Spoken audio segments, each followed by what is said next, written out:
안녕하세요, 여행하는 가편입니다. 오늘 해드릴 이야기는 세계 여행을 처음 가신다면 반드시 놓치게 되실 4가지입니다. 렛츠고!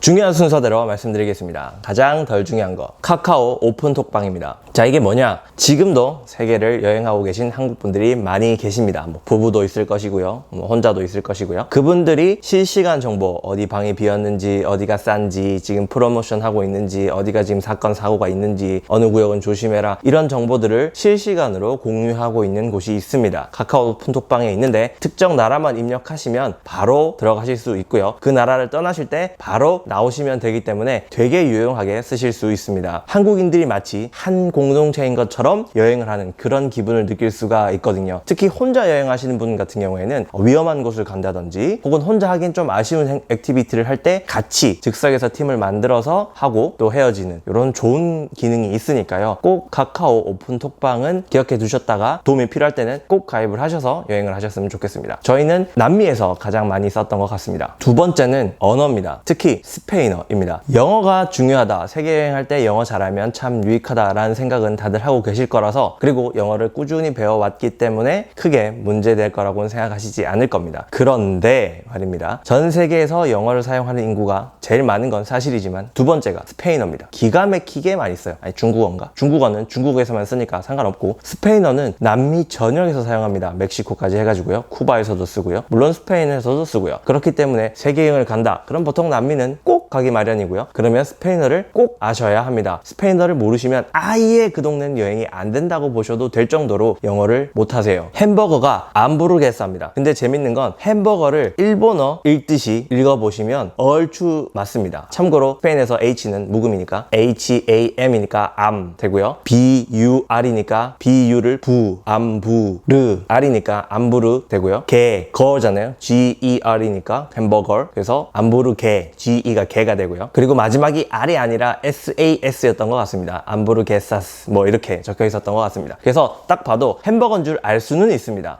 발음이 이상해서 그렇지. 그리고 주문할 때 숫자 반드시 아셔야 하고요. 이게 한두 나라면 그냥 얼렁뚱땅 넘어가셔도 되는데 한 10개 정도의 나라에서 반드시 쓰셔야 되기 때문에 스페인어에 대해서는 미리 공부를 좀 해두시는 걸 아주 추천드립니다. 저는 아예 할 줄 몰랐고 제 아내가 조금 할 줄 알았기 때문에 제가 아내한테 배워가지고다가 여행을 마쳤더랬습니다. 그러니까 꼭 공부하시기를 추천드립니다. 두 번째는 무거운 가방입니다. 자, 세계 여행을 간다 그러면 1년 동안 살아야 될 것 같으니까 막 비상약, 옷, 뭐 5만 가지를 가방에 다 때려놓고 출발합니다. 거기다가 평상시에는 맨날 캐리어 끌고 여행하시던 분들도 세계 여행은 왠지 기동성이 떨어질 것 같다는 이유로 백팩으로 바꾸시죠. 그래서 무게를 막 15kg, 20kg, 여성분인데도 막 20kg씩 메고 출발을 하십니다. 아주 본인이 체력에 자신이 있고 젊으시다면 문제되지 않겠지만 저처럼, 제 아내처럼 나이에 혹은 체력에 문제가 있으시다면은 분명 후회하실 겁니다. 저희는 아주 후회했습니다. 초반에는 신나서 이렇게 계속 메고 다니면 건강해지겠구나 라고 했는데 건강해지는 게 아니라 여행을 하는 체력만 뺏겼습니다. 그래서 무거운 짐 메고 도착하는 그날은 그냥 버리는 날, 매번 그런 식으로 이동한 날은 버렸는데, 이동해서 도착한 날이 1년 다 계산하면 최소 못해도 2달은 될 겁니다. 2달은 도착해서 버리는 겁니다. 반드시 본인의 체력을 고려하셔서 가방을 싸셔야 하고요. 체력을 고려하지 않으면 여러분들이 그 물건 몇 가지 챙겨간 걸로 득보는 것보다 더 많은 시간을 날리게 되실 겁니다. 그러니까 꼭 체력에 맞게 싸시거나 안 되시겠다면 캐리어를 끌고 가시는 걸 정말 추천드립니다. 캐리어로 여행하시는 분들 많이 봤습니다. 자, 가장 중요한 거 한 가지가 남았습니다. 바로 셀프 방어입니다. 한국인으로서 동남아 지역 열심히 여행하거나 아니면 저 멀리 가도 패키지로 여행을 하셨다면 치안에 대해서는 그렇게 스트레스를 받아보신 적이 별로 없을 겁니다. 그냥 흘러가는 얘기로, 들리는 얘기로 저런 사건들이 있었더라 라는 정도일 겁니다. 그런데 세계 여행을 가시면 패키지로 계속 하시지는 않을 거 아닙니까? 보통 본인이 목적지를 정하고 본인이 가서 본인이 즐기고 빠져나오기 때문에 치안에 대해서 스스로 판단을 할 수 있어야 됩니다. 물론 인터넷이나 아까 말씀드렸던 오픈톡방 같은 곳에서 어느 정도 정보를 주기는 합니다만은 그걸 정확하게 파악하고 어떤 식의 위험이 도사리고 있는지, 어떤 식의 수법이 유행하고 있는지 이런 거 잘 모르실 거 아닙니까? 그걸 대비하기 위해서는 본인 스스로가 자기 물건에 대해서 아주 철저하게 어느 곳에서도 먹힐 수 있는 방법을 개발하셔서 여행을 하셔야 되는데, 한국인은 그게 참 많이 약합니다.